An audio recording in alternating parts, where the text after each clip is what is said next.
כבר למעלה מ5 שנים אני גרה בשדרות ביאליק ברמת השרון. בניין ישן שנבנה בתחילת שנות ה-70.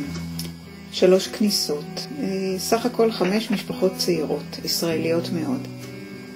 החלטתי לנסות להכיר קצת יותר את השכנים שלי, את האנשים שמאחורי הדלתות, לדבר איתם על החלומות שלהם ועל היום-יום שלהם, וגם קצת על הערבוב של חלומות ומציאות. בקומה הראשונה גרות גילה ושירה רוזנשטיין.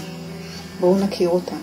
אני גרה פה 6 שנים. אמא לשירה, בת 2, ב3 לפברואר חגגנו לה 2. אנחנו גרות פה בהנאה רבה ונהנות משכנים מקסימים. בעצם אני חושבת שלחלומות שלנו יש משקל ונתח מאוד חשוב בהגשמת המציאות שלנו. ובבחינתי ההגעה של שירה לעולם היא חלום שהתממש למציאות, ובשלבים בטיפולים שהיו לי להביא את שירה לעולם, היו רגעים שניסיתי לדמיין כל מיני מחשבות שהיו לי על ההגעה שלה. לחלומות יש חלק בלתי נפרד מהמציאות שלנו. עכשיו בואי לאמא, בואי תתקרבי אליי ותראו איך חלום מתממש למציאות. מקשיב למלמולך. המשפחה השנייה היא משפחת וירן.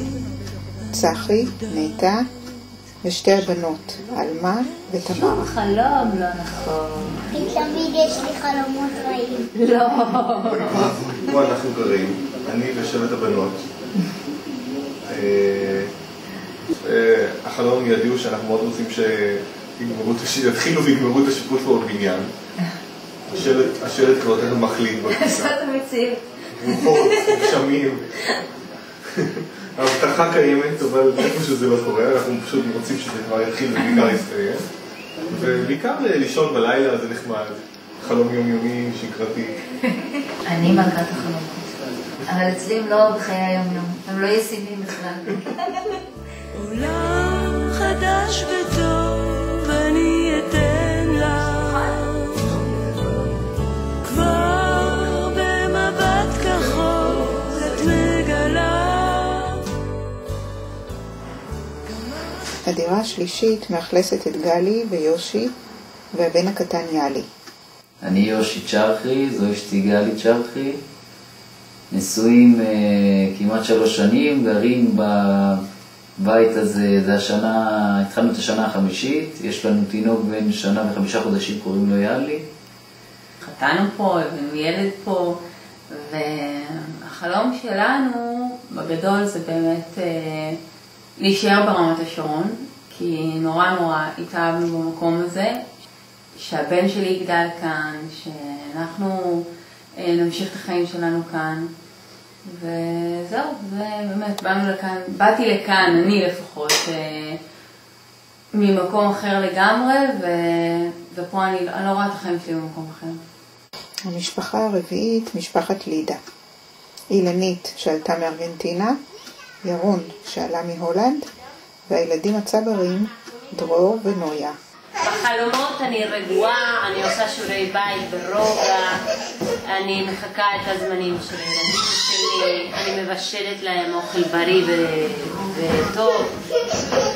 זה החלום. המציאות היא פעם אחת בשבוע בקושי אני מבשלת כמו שצריך, ואני עצבנית, צריכה לסיים, רצה עד כדי כך שהבן שלי שאל אותי למה אני כל הזמן רצה למה כל הזמן צריכים למהר.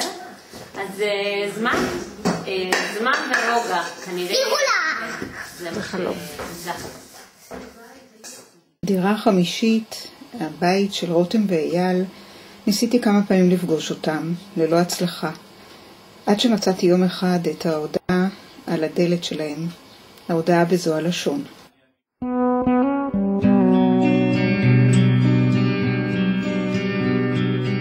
זהו, זה הבית המשותף בו אני, לשמחתי, גרה. אלה השכנים שלי, זה סיפורם. נכון שהוא בניין ישן שאין בו מעלית, תאורה ראויה, אין בו מחסן או חנייה. אבל השכנים, ממש כמו בסיפור דירה להזכיר, השכנים נעימים וטובים בעיניי. וזה מבחינתי הדבר הכי חשוב.